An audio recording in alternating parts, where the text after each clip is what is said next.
Hello, in this lesson we are going to cover what a Merkle tree is. I mentioned in a previous video when we was talking about the structure of a block in blockchain that Merkle trees are very important and they relate to hash algorithms.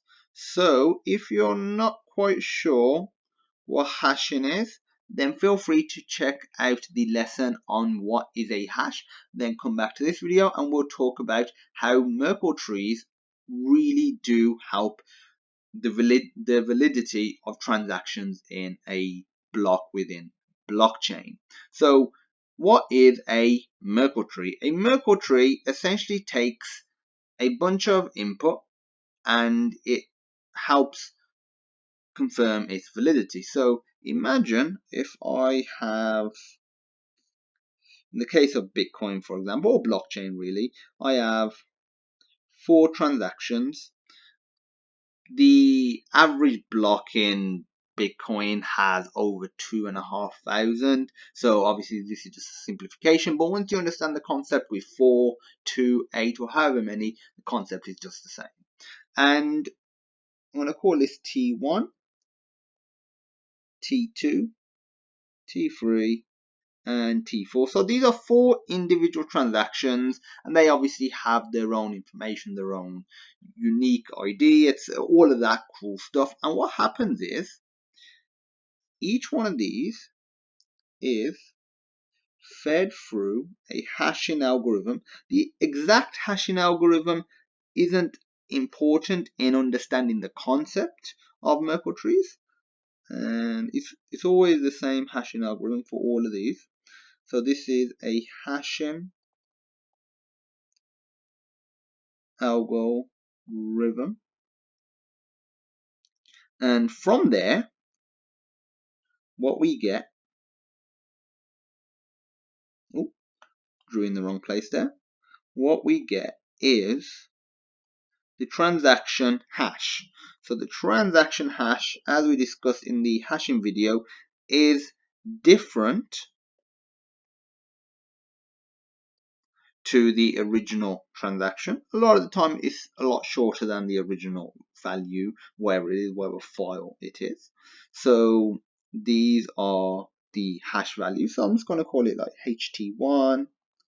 Almost sounds like some sort of phone, like HTC1, HT2, HT3, HT4, and now these are combined into pairs. So what you get now is these are combined together, and the combination of these are fed through the hashing. Sorry about that. That wasn't a very good line. Through the hashing algorithm again. So hashing let me just undo that. Algorithm. And what I'm going to do is just remove some of this, just so I have some more information, some more space to deal with. So the hashing algorithm. So these two are combined, they form a single piece of information. So they're just essentially stuck together.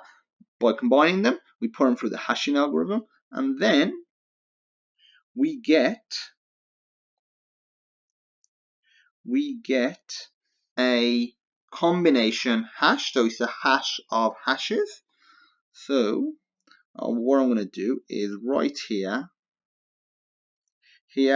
we get a hash of the original transaction, and then here we get a hash of hashes.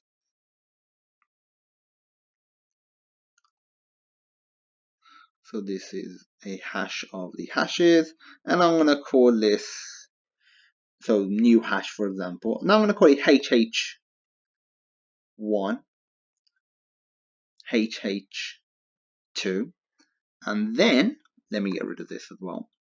Let me get rid of the title. And then, this is, again, combined. So this is combined. And the combination is fed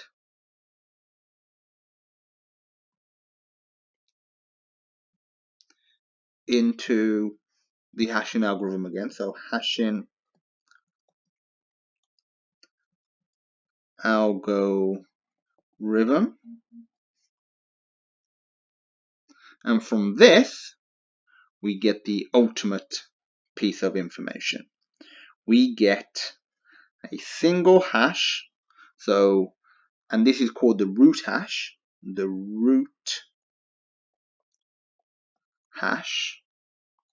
So I'm going to call this RH. And this root hash is the eventual hash of going through the Merkle tree with all of the transactions. Whether you have 4 transactions, you have 1,000,000 transactions, you have 2,000, however many you have, doesn't matter. You ultimately get to a root hash, and that's the whole point of the Merkle tree, is gain a root hash. So what this allows is it helps prevent tamper within the transactions. Because if, let's say, one of these transactions was modified, so let's say we were a hacker and we modified transaction 1. Even one little change, even if we were to change just one bit of data, this would obviously be different now. And as a result, the combination of, let me choose a different color, of this would be different, which would lead to the hash of hashes being different. And then ultimately, this combination will be different. And then eventually, it has a massive cascade effect. And then the root hash is different as well. So this allows people to see if the block is valid. So that is one of the amazing things about Merkle trees. Merkle trees allow the checking of the validity of a bunch of transactions, or just data in general. So this is a very key part of blockchain and Bitcoin. There's not much to it other than that. If you have any questions, feel free to ask. If there's something that you didn't quite understand, then feel free to go over the video again. If you're still unsure about hashes, like I said, just go and check out the what is a hash video. And as usual, thank you for watching, and I will see you in the next lesson.